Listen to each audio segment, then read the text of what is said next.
You may not think of Transformers Rise of the Beasts as a hip-hop film, but it certainly was, and we will get into why we chose this one right away. We're in it for the hip-hop. Set in 94, which I believe is a golden age of hip-hop. We're old heads. That's our wheelhouse. That's why we considered it. But let's discuss some of those awesome 90s hip-hop tracks and maybe like where they appeared in the scenes. I mean, 1994, I graduated from high school. And this movie seems to take place right around the time I was getting ready to graduate, or I just graduated. So let's hit it off. First thing I noticed was Cream by the Wu-Tang Clan. And it appears as the film starts to show 1994, New York City. We get an introduction to Noah sitting in his room. He has several hip-hop posters on the wall. He has the Wu-Tang Clan poster that I noticed. I saw a Poetic Justice poster, which is a film we reviewed. I saw Ready to Die, Big Papa, and Nas posters. Get a glimpse of some of the cassettes that he has on his desk. I saw De La Soul's 3 Feet High and Rising, and Cypress Hill's Black Sunday. And it looks like he was repairing a cable box to hook somebody up with some free cable, which is a thing that happened in the hood quite often. But once it hits the button, Juice pops up on the television, which is also a film we reviewed. There's other songs throughout the movie. I peeped a little Check the Rhyme in the background. Anything, the old school remix by SWV, featuring also the Wu-Tang Clan. That's when we get our introduction to Elena as she pulls up to work. Album cover was actually on Noah's wall in the beginning of the film also.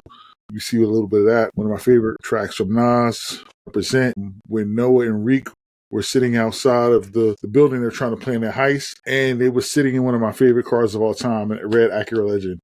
Car that I always wanted, never got it. I was so disappointed when he discontinued them. Also, one of the big songs, and I know Dinah Wright has a great appreciation for this one, is Rebirth of Slick by Diggable Planets, when Noah was going to steal the Porsche, which turned out to be Mirage, the Transformer, the Autobot. And there was a funny line there when Reek was talking to him through the headphones, and he said, "You have a robbing mixtape?" He's like, "No, it's a liberating mixtape." Because that song came on throughout the entire scene where he was trying to break into and hotwire the car. And then shortly after, the Mirage takes off and is like riding by itself, and Noah's kind of freaked out, and there's a high-speed chase to Cup. And after he crashed with the cop, The Choice Is Yours comes on by Black Sheep. So that was another great track there. Almost exclusively hip-hop songs in this soundtrack and the score, so that was really fun. They use Mama Said Knock You Out for Bumblebee makes a triumphant return. Yeah, I was going to spoil it, but fine. That's fine. People probably saw this already. But anyway, that was a really fun use of LL Cool J.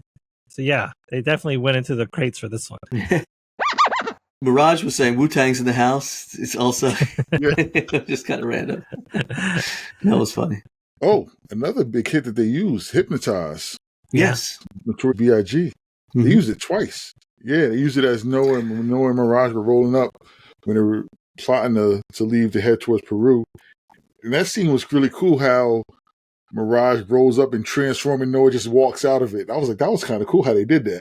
Then they played it again at the end when there's the cut scene. And I don't know if I want to give away too much, but yeah, there was a cut scene in the credits and the song playing again in the background. All right. So Boogie for Transformers Rise of the Beasts from 2023. Bring that funky flick back or leave it in the vault. I'll bring that funky flick back. Dinah Wright? I'll bring this funky flick back. I also will bring this funky flick back. I like these retro Transformers movies more than the original ones. Like, I really enjoyed Bumblebee, and I like this one. Yeah, this is the first one I've seen since the first one, so I guess I should go back and watch the other ones, but I don't know. I wasn't all that bowled over by the first one, so. Yeah.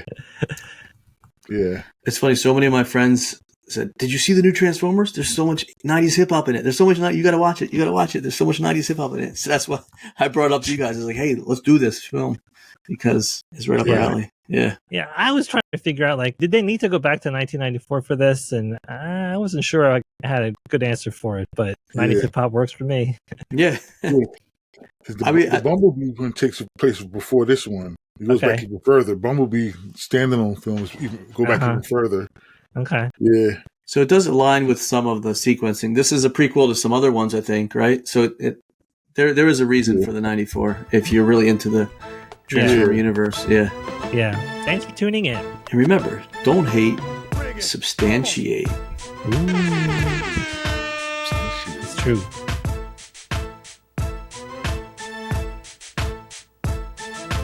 Bring it, come on.